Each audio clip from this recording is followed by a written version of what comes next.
Mina, we've just come through a really volatile period in the region, and you and I were just talking about some of the subsequent impacts as a result. What is the washout here after this 12-day conflict between Israel and Iran? What have we learned, and ultimately, has it made the region safer or more volatile as a result? Well, it certainly doesn't feel safer because it feels like the rules of the game have changed. You know, for years we've been covering the tensions between Iran and Israel. Of course, many countries have suffered as a consequence, namely Arab countries. So you'd see a lot of this play out where Iran really extended its proxies and its presence in countries like Iraq, in Syria, and Lebanon, where it said it was fighting Israel or was fighting for the liberation of Palestine, even though really no support to the Palestinians there. And then we saw finally there was this confrontation, physical confrontation between the Iranians and the Israelis. Of course, this did happen in 2024, but that was much more limited. It was mainly missiles that ended up being blasted in the skies and taken down over, Jordan, a bit over Iraq. This time it felt very real. This was war. This was no longer just an exchange of missiles and posturing. This was war. And we saw very clearly how this could escalate and engulf not only the two countries, but actually the region. And for that, it felt much more dangerous than what we had witnessed from 2023. And so in those 12 days, first of all, we learned that both Israel and Iran can strike each other's cities very directly.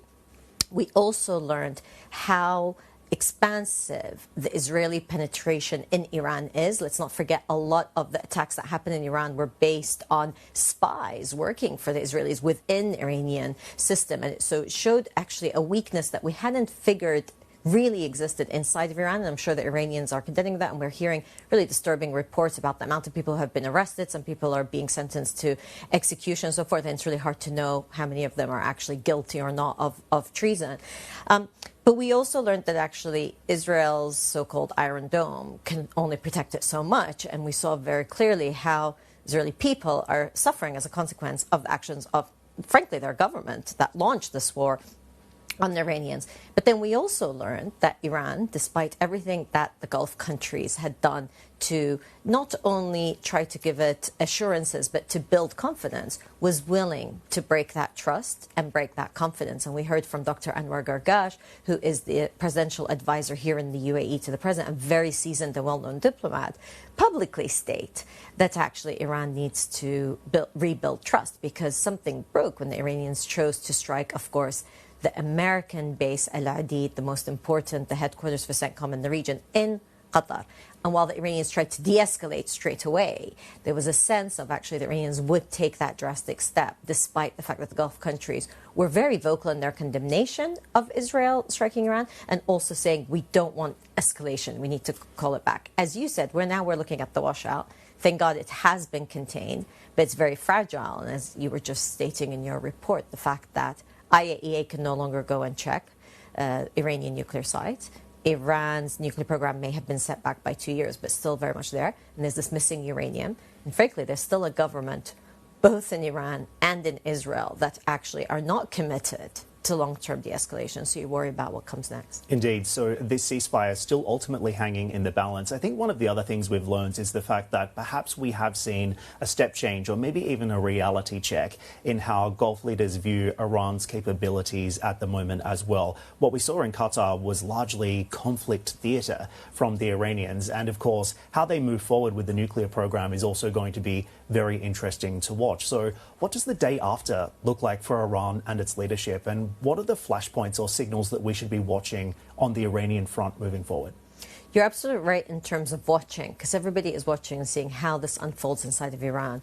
Because we've seen the weaknesses of the regime, but we've also seen that when a regime like that is attacked, then they try to consolidate internally. And first and foremost, you think about poor Iranian people to have gone through years of sanctions, very difficult government to say the least. And then now if there's going to be this new era of repression, and compounded, of course, by economic pain that people are going through.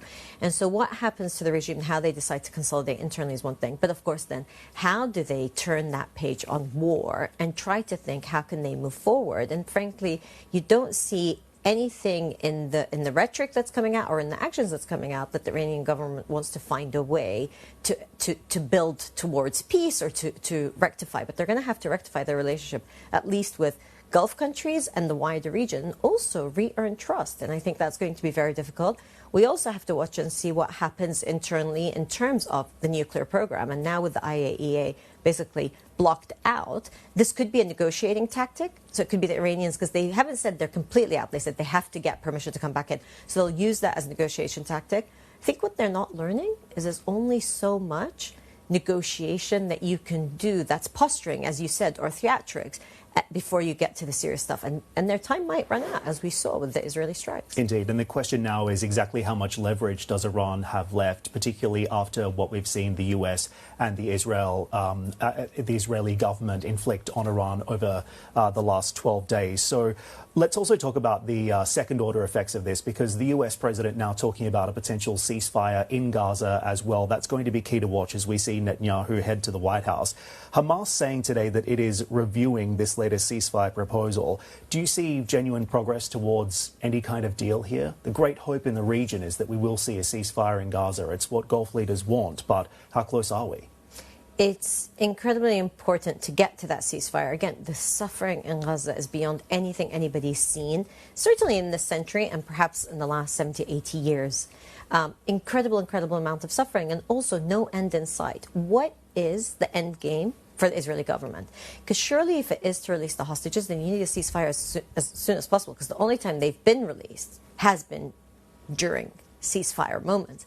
And clear, it's been incredible to see how vocal the American president has been in asking for the ceasefire to happen. And so we have to see. Now, in terms of Hamas also, they're trying to see what leverage they have. And clearly the hostages they continue to hold, huge part of their leverage. But also they want to see what happens the day after.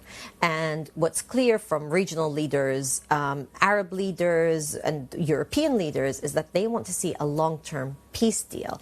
Hamas isn't really interested in a long-term peace deal because they don't really operate in times of peace in that way, but also neither is this Israeli government. And so how do you get somebody like Prime Minister Netanyahu to actually think, oh, in the long term, it is in my country's interest to have a peace deal that includes, of course, a Palestinian state? They've publicly said, he and coalition members have publicly said they don't believe in that. So how do you get from a peace deal from a ceasefire deal to a peace deal is very unclear, but at least let's get a ceasefire deal. I think it's quite possible because the American will is behind it. And we've seen in all of this, the number one player in these instances is Washington.